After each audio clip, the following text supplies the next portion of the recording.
Recently, we were approached by my brother, Paul Daniel, to compose some original music for his fake nature show, Paul's Planet. I wouldn't call it fake. Well, it's... Anyway, this one's about sloths. So I'm going to link you to it if you want to check out a cool sloth nature show. But we're just going to talk a little bit about the thought processes behind composing original music about the sloth. About sloths, yeah. What I thought was really interesting is that... So their diet poisons them. Did you know that previously? No, I did not know that previously. Yeah, so like the reason they move so slowly is because they are being poisoned by that very thing that they eat. That's right. And if their digestive system moved any faster, it would actually kill them. Yeah. So that's why we chose bossa nova music. That's right. Yeah, because they move slowly and it's very mellow. That's right. I feel like I don't know. So the footage that you'll see is from Costa Rica. Mm-hmm. Which Costa Rican music I think is what I set out to do, and then I failed because I'm very culturally ignorant. That's right, yeah. I feel the same way. So I thought bossa nova would fit. Right. Do they play bossa nova music in Costa Rica? No, but you know what? I feel like if we listen to like Costa Rican or Ecuadorian music, I'm sure that they swing the three, just like in bossa nova. I think that probably. Like sambo probably, it's all similar. If you know of any... Samba, not sambo. Sambo is a martial art. Samba. I thought it was like a type of hummus. Yeah, no, that's right. Yeah, that's Sabra. If you know of any Costa Rican music that is good, link me to it. Because I was looking and I could only find like MIDI strings over That's right. mariachi music. Wait, where's Calypso? What is that music from? Calypso? Man, I'm so bad. Yeah, we're bad at this. It's so bad. Anyways, bossa nova sloth music. That's right. Or how about no? Do you feel like you captured the essence of the sloth? I think I channel my inner sloth strongly. Yeah. Do you feel like you know what the essence of the sloth is? Oh man, I think that no, I don't know what it's like to be constantly poisoned by my diet, and move slowly. But there's a grace to it. Oh yeah. There's a playful grace to the sloth that we really tried to capture. Right. With this track. Oh yeah. Right. Yeah, and I think that we tried to. When I think of a sloth, because before Paul's Planet, I knew so little about sloths. I imagine them moving so slowly through the trees and like reaching for a branch and then deciding they don't want to go that way and then like retracting their arm. Everything's so like grace. That's another interesting thing about the sloth is it has claws, right? And the claws are very intimidating, but it doesn't really use the claws. So I think what we tried to do in the music was to have a ferocity beneath the surface. That's right. I think we pulled that off. I think that's in part by the goat teeth that we shook. Oh, which leads us to the percussion. That's right. Right? So the percussion that we used in the making of the video is actually kind of unique. It's very unique. Let's do a rundown. First we have maracas. Hold up. Let me go get it. So my sister has this baller job where she travels internationally, and everywhere she goes somewhere, she gets me like some kind of little instrument. So we thought we would incorporate that into the majesty of this sloth song. Right. Justin, what do you have there? Well, first I have a set of what I assume to be maracas that I don't know how to play. Yeah. So you really, it's not that hard so to play a maraca. You got it. There it is. They're from Chile. Those are Chilean maracas. Now these are goat hooves from like Iceland. Oh man, I thought they were teeth all this time. No, these are hooves. Those are definitely not teeth. Yeah. Yeah. Well, when I said that they were teeth, I started thinking about like they don't look like teeth. Well, they could look like teeth. Right. The thing about these is they really smell like a goat. Honestly. And at first I was really disgusted just to touch this thing, but the human body adapts to all sorts of circumstances. Right. And now I kind of feel pretty proficient. I don't want to sound arrogant, but I think I'm probably the foremost goat nail player. I would say for certain in our area. That's right. Right now. I will say that I was superstitious to use them at first. As though that maybe they were haunted or a part of some sort of ritual that I didn't understand. But I'm still pretty sure that's the case. Yeah. But I think that whatever deity or entity is attached, it digs the music. It's a peaceful one. It's a peaceful one.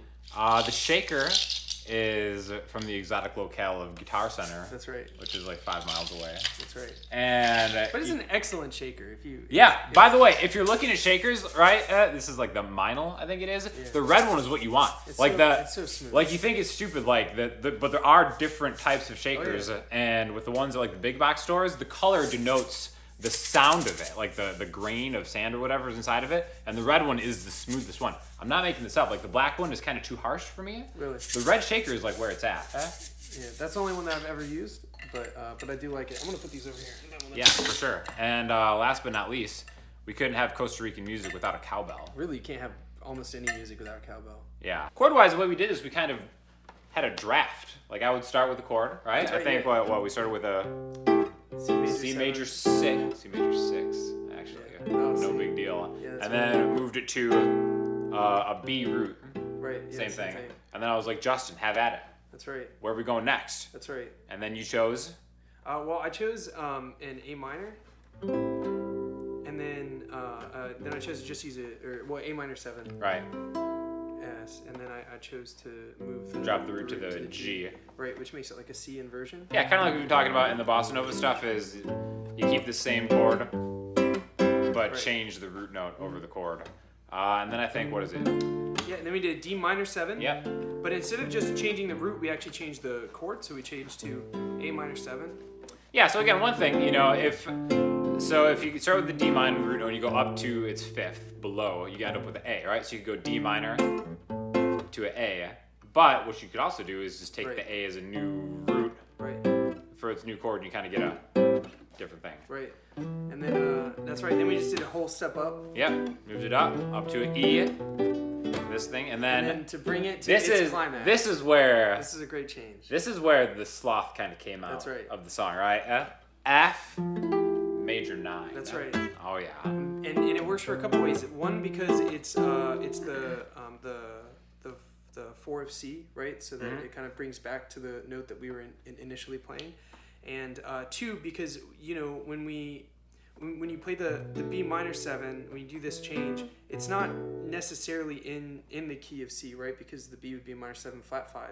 Right. So we kind of like leave the key just the gravity of the pull of the C just a little bit, and then you come back real strong with the F major 9. Yeah. Exactly, right? And then another thing that this type of style of music is known for is taking whatever key you're on, like say we're in C major, let's pretend we're in C major for the 6, and then quick twist it, throw it on its head, minor, C minor. So I guess this would be, I don't know, what, a bridge, the breakdown. I don't know. Right, yeah. Right? I would definitely call this a just the B section. Yeah. Yeah, B section is probably a good way to do it. And this is a classic jazz movement. I learned part of this movement from the Mickey Baker books, which are awesome. They're like $5 on Amazon. You should buy them if you want to get into jazz. They're great books. But we did a C major or C minor 7, and then into a B13, and then you just keep moving chromatically. Yeah, so we're descending one note at a time and throwing a different chord on it. B flat minor 7, and then A13. Right. Yeah. So visually, we're just going from a C to a B to a B flat to an A, and then putting those extended chords on top of it. That's right. Which kind of gives it that. Yeah, and then so.